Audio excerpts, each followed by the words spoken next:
How is Singapore going to transform in the next 50 years?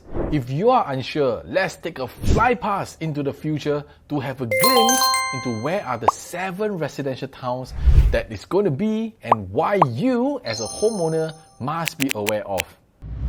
So the big question is this: how busy professionals and homeowners like us make 6-figure profits from the property we own safely by doing it with research, data, and numbers. How do we buy in a way without complications and half guessing, regardless of the market conditions, and still remain profitable? That is the question. Here, I will share with you exactly what we do and how we do it.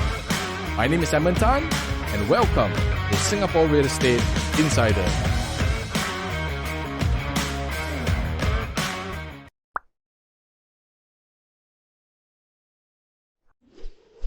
Have you visited the Urban Redevelopment Authority's exhibit? It's such an amazing experience. How are you all doing, everyone? It's Edmund Tan here again with news about Singapore's 50-year long-term plan. Why not subscribe to the channel now? Give it a thumbs up at the same time. It will help us a lot.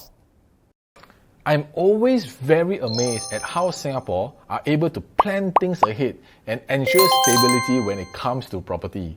The vision for the country are such a masterpiece, don't you think? With that being said, let me unbox for you the 7 key residential locations that we'll soon see come to life. Number 1, there will be 4 new nature corridors. What happens when you involve biodiversity experts in mapping out the future of Singapore? The answer is getting a careful insight of the island's ecosystem, which will be largely considered into the new master plan. First in line is the Khatib Nature Corridor. Springleaf and Minotaur Close area will soon have more residential units. Of course, heritage sites will be kept safe, but newer developments will uplift the space in all aspects. Lim Chu Kang Nature Corridor will soon be connected to the Tengah HDB estate from the Western Water Catchment Area all the way to Lim Chu Kang. Remember, the government always plans ahead for things, and this is also the reason why we carefully study the master plan to direct our property plans accordingly. And we are predicting there will be more changes in Tengah as well in future years. Adding on to Kranji Nature Corridor, this corridor traces an unspoken connection to Bukit Panjang. We might witness a route appearing from Admiralty Park to Mandai area as well. As for Seletar Nature Corridor, it will be connecting Punggol HDB to Thomson Nature Park. Number 2, the potential Simpang estate. This estate is found in Singapore's central region. For the longest time, this 5.13 km square of land is untouched until Punggol is virtually saturated. If you must know, it's a swampy area that has been utilized by Singapore Armed Forces as training ground since 1996. The plan to develop estates in the Simpang estates have been floated since the 90s. However, as most plans are faded too, they were shelved. Here's hoping that this dream will materialize this time to serve the needs. LTA is also crunching up plans to possibly create accessibility to Simpang estates with public transports. Continue watching as we will uncover the other 5 zones that are crucial, especially if you are staying in the eastern side of Singapore, or you have the intention to move there. This is going to be very important to you. Like what you're watching so far? How about giving us some likes and love so we can continue this journey of empowering more others like you with families like yours to learn about property and bridge the knowledge gap. Number 3, Paya Lebar Airbase. This is perhaps the exciting part, the Paya Lebar Airbase. A relocation of it in 2030 will give us more land of about 800 hectares. That's 5 times the size of Toa Payoh estate. According to PM Lee's speech, here are some exciting facts about the Paya Lebar Airbase. Its runway is a dormant feature stretching 3.8 km from one end to the other, and it is specially aligned along the direction of prevailing winds to avoid crosswinds when aircraft takes off and land. Future developers can also be oriented as such, so residents can enjoy nature breeze and less air conditioning. The runway can be repurposed into the town's central spine. and turn it into a green connector or community space extending from one end of town to the other. On both sides of the spine, the government will build public and private housing, which M&D estimates can be around 150,000 new homes. Amenities and recreational areas will be close by, as well as commercial and industrial developments to bring jobs closer to home. Once the airbase moves out, some buildings' height restrictions around it will be lifted, so towns can be redeveloped to increase and include more amenities and maximize space there. Prepare for amazing designs as proposals are submitted to reimagine it as a heritage site, therefore preserving its history.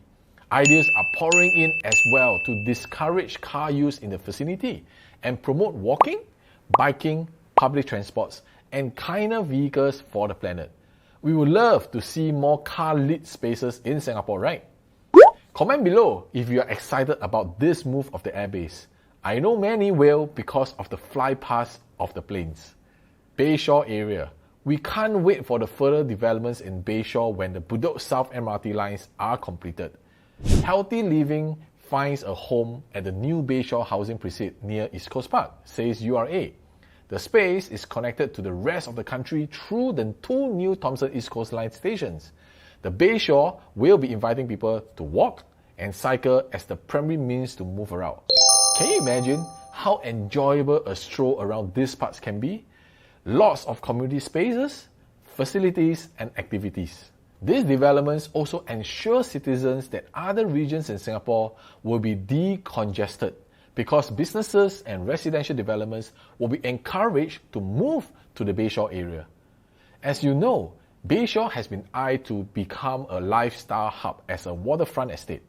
This is going to boost more properties ranging from HDBs and condos there. If you do a drive past there, you will already witness huge plots of area being cleared out and roads paved to a new township. And when there is a new township coming up, it will bring transformation to the area, which will be the one indicator we as homeowners must know. Prices increases for properties there. Will you wish your property in Bayshore area to climb as well when the transformation begins? I know you will as well as I do too. Hit that like button and subscribe to our channel to get updates on our new videos. Number 5. Simei will no longer just be the Upper Changi MRT area. It will soon blossom with public and private housing. Look out for this development as many would probably keep their eyes on it, especially with the connection it offers given its proximity to the stations. Housing in these parts is also expected to suit our different needs better, from addressing space constraints to accommodating work and lifestyle. Number 6. URA is looking for developing coastal protection since we will be experiencing rising tides globally. Therefore, experts are taking on a project to plan the coastal areas. Marina East to Changi, also known as Long Island, to repurpose them into housing areas with coastal parks for water-related recreation. Number 7. Marina South. In case you miss it, URA increased private residential supply under government land sales to 3,505 units. Marina Gardens Lane is intended to connect with Marina South MRT station seamlessly. So Marina South is set to have 5 residential and 5 commercial sites that boost scenic views and yield 795 units and up to 750 square meters of commercial space. In my previous videos, I have also shared with you the recurring thoughts of land supply not meeting the demands of this current generation and the next. But it appeals me that Singapore has capable leaders at its core. Aren't you glad we have resourceful agencies that are well aware of our concerns, constraints, future risks, and problems to design incentive master plans to address each of these concerns for the quality of our life? But as the plans are laid out, let's remember that it may not materialize as expected because this can change to accommodate better solutions. Let's keep an eye for these developments. And in the meantime, let me know what you guys think about these upcoming developments in the comment below. If this video helped you, give it a like or a thumbs up and comment what are the other topics that you want us to discuss so we can make them for you in the future.